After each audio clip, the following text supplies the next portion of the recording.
Hi Mark, I'm Christine from NCUE's sophomore level, and my student number is S044104.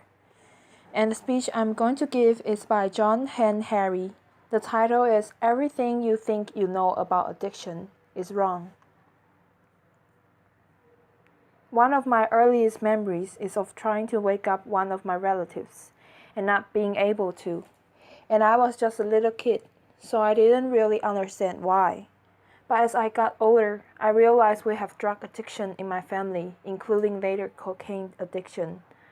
I've been thinking about it a lot lately, partly because it's now exactly 100 years since drugs were first banned in the United States and Britain, and we then imposed that on the rest of the world. It's a century since we made this really fateful decision to make addicts and punish them and make them suffer, because we believed that would deter them. It would give them an incentive to stop. And a few years ago, I was looking at some of the addicts in my life who I love and trying to figure out if there was some way to help them. And I realized there were loads of incredibly basic questions I just didn't know the answer to, like what really causes addiction? Why do we carry on with this approach that doesn't seem to be working? And is there a better way out there that we could try instead? So I read loads of stuff about it, and I couldn't really find the answers I was looking for.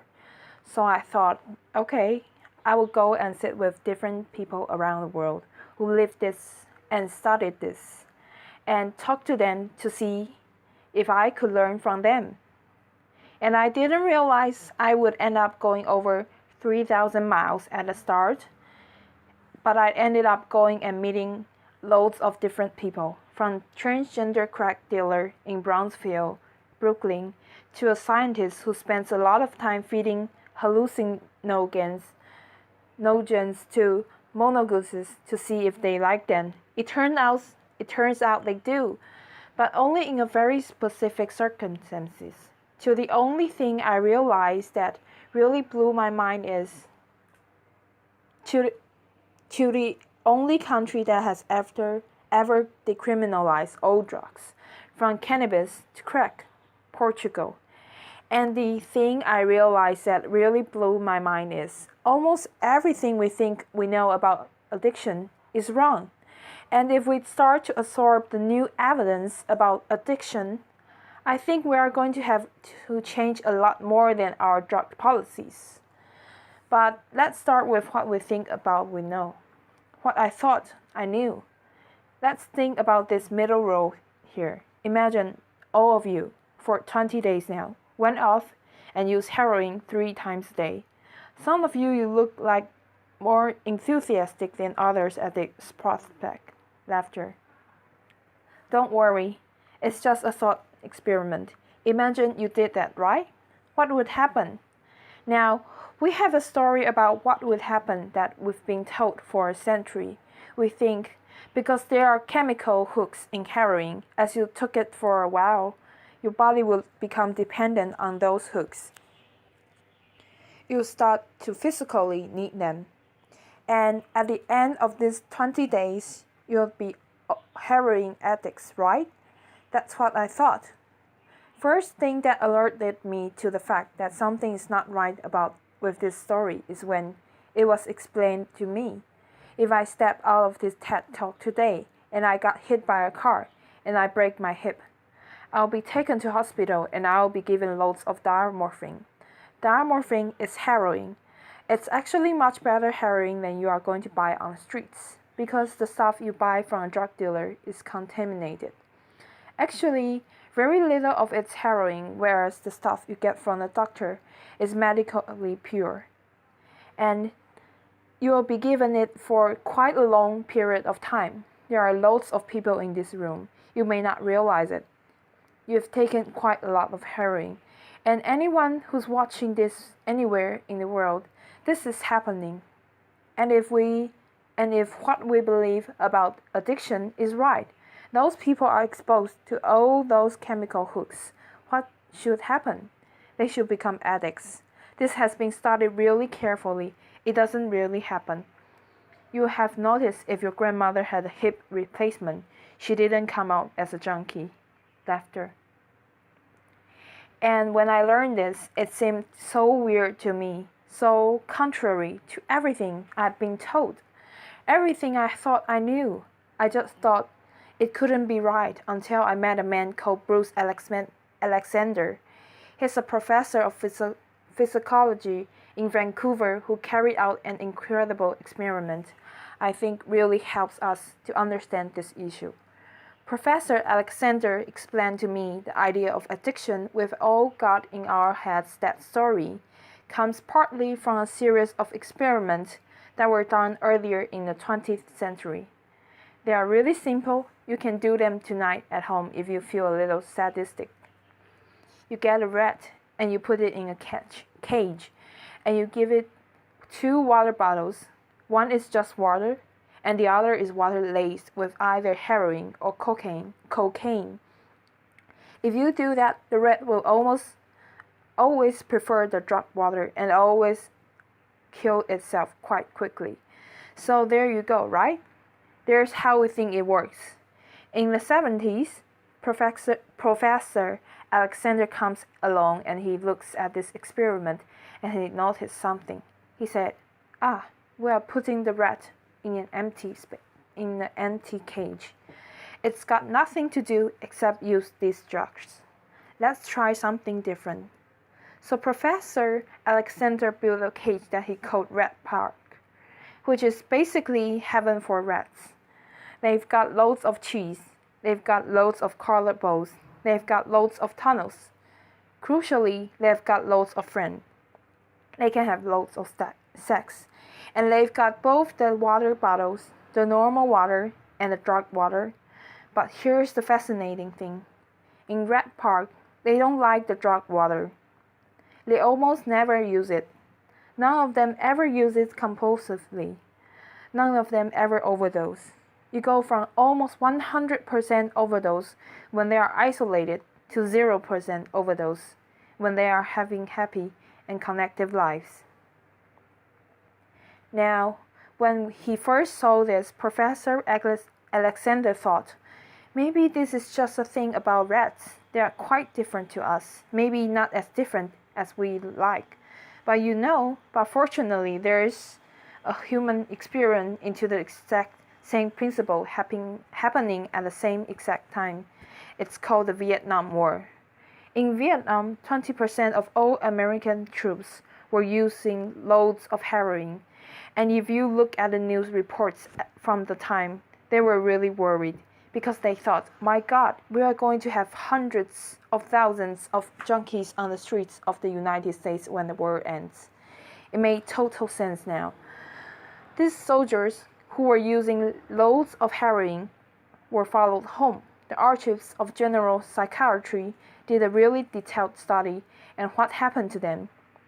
It turns out they didn't go to rehab. They didn't go into withdrawal. 95% of them just stopped. Now, if you believe the story about chemical hooks, that makes absolutely no sense. But Professor Alexander began to think there might be a different story about addiction, he said. What if addiction isn't about your chemical hooks? What if addiction is about your cage? What if addiction is an adaptation to your environment? Looking at this, there was another professor called Peter Cohen in the Netherlands who said, maybe we shouldn't even call it addiction. Maybe we should call it bounding. Human beings have a natural and innate need to bound. And when we are happy and healthy, we will bound and connect with each other. But if you can't do that because you are traumatized or isolated or beaten down by life, you will bound with something that will give you some sense of relief. Now, that might be gambling, that might be pornography, that might be cocaine, that might be cannabis, but you will bound and connect to something because it's our nature. That's what we want as human beings. And at first, I found this quite a difficult thing to get my mind around. But one way that helped me to think about it is I can see I've got over by my seat a bottle of water, right? I'm looking at a lot of you, and lots of you have bottles of water with you. Forget the drugs. Forget the drug war. Totally legally, all of those bottles of water could be bottles of vodka, right? We could all be getting drunk, I might after this. Laughter. But we are not. Now, because you have been able to afford the approximately gazillion pounds that it costs to get into a TED Talk, I'm guessing you guys could afford to be drinking vodka for the next 6 months. You wouldn't end up homeless. You are not going to do that. And the reason you are not going to do that is because it's not because anyone's stopping you. It's because you've got bonds and connections that you want to be present for.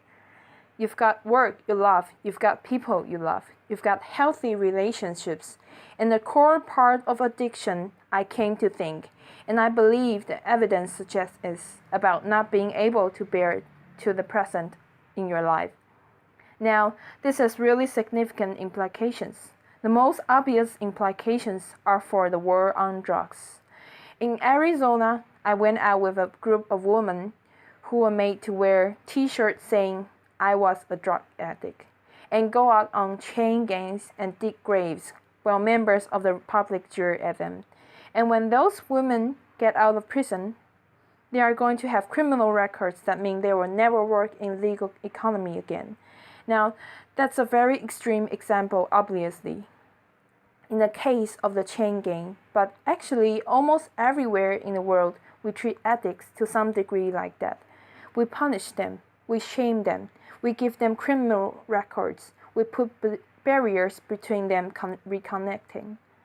There was a doctor in Canada, Dr. Garbo Mate, an amazing man. You said to me, if you wanted to design a system that would make addiction worse, you would design that system.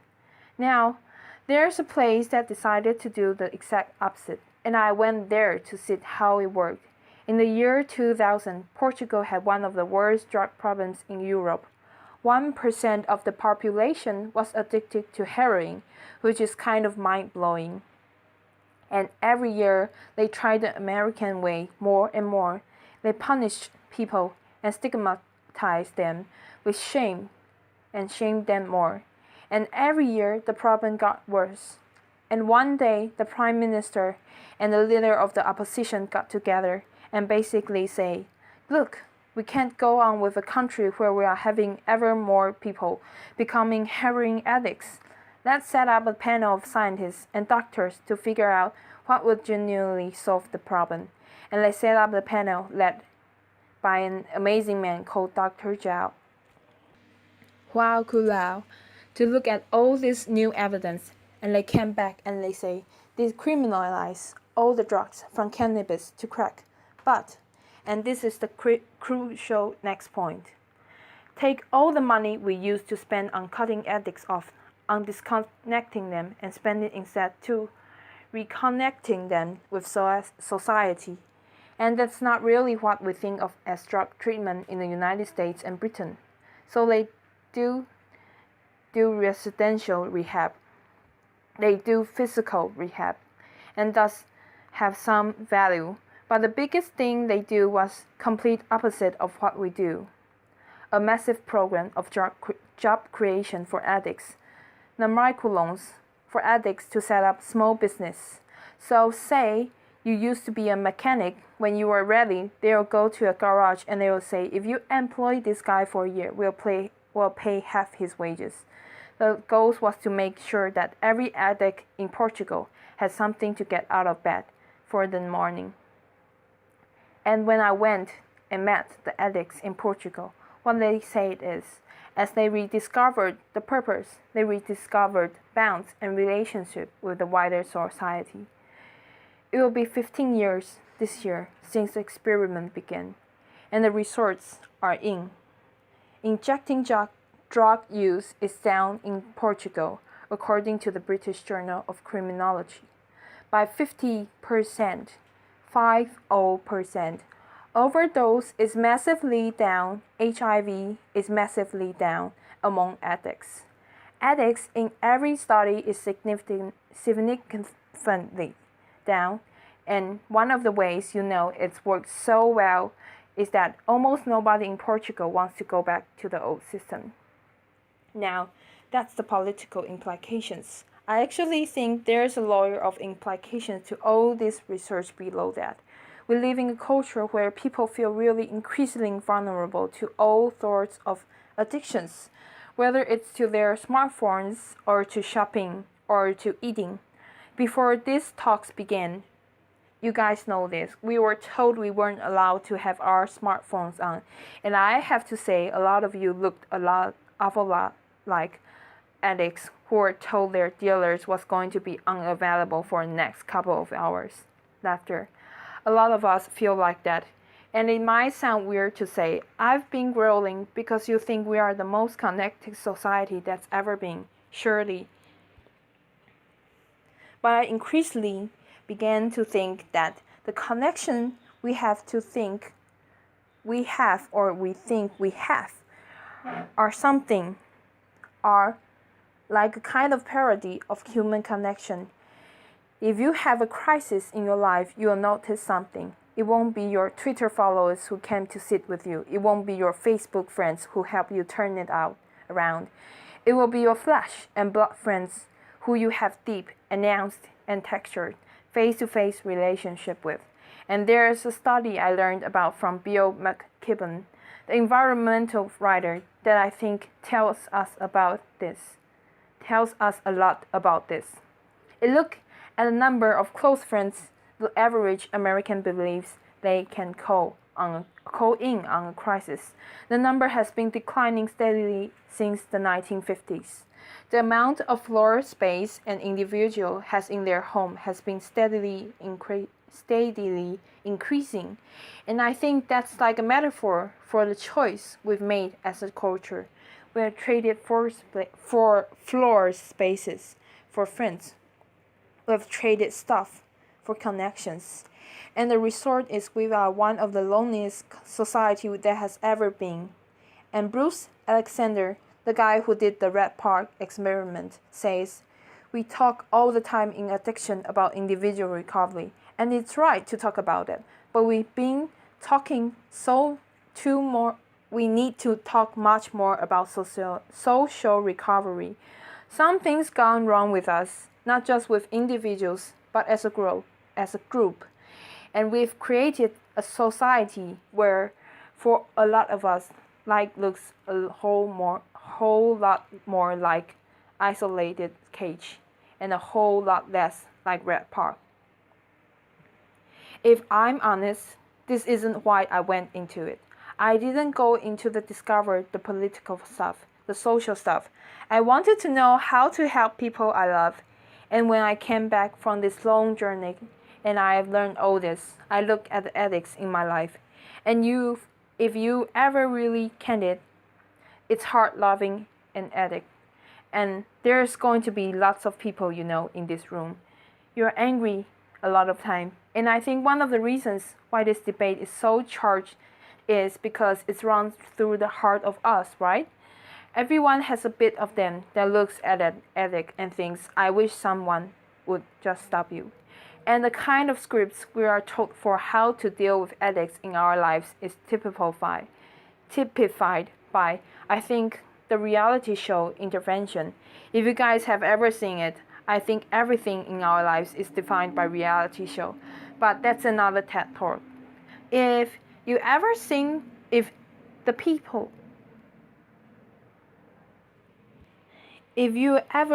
the show Intervention, it's a pretty simple premise. To get an addict, all the people in their life, gather them together, confront them with what they are doing, and they say, if you don't shape up, we are going to cut you off.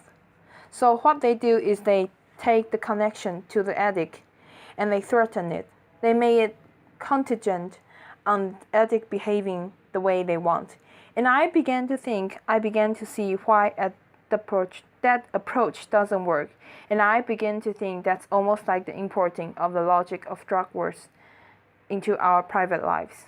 So I was thinking, how could I be Portuguese And what I've tried to do now, and I cannot tell you I do it consistently, and I cannot tell you it's easy to say to the addicts in my life that I want to deepen this connection with them, to say to them, I love you whether you are using or you are not. I love you whatever state you are in, and if you needed me, I'll come and sit with you because I love you and I don't want you to be alone or to feel alone.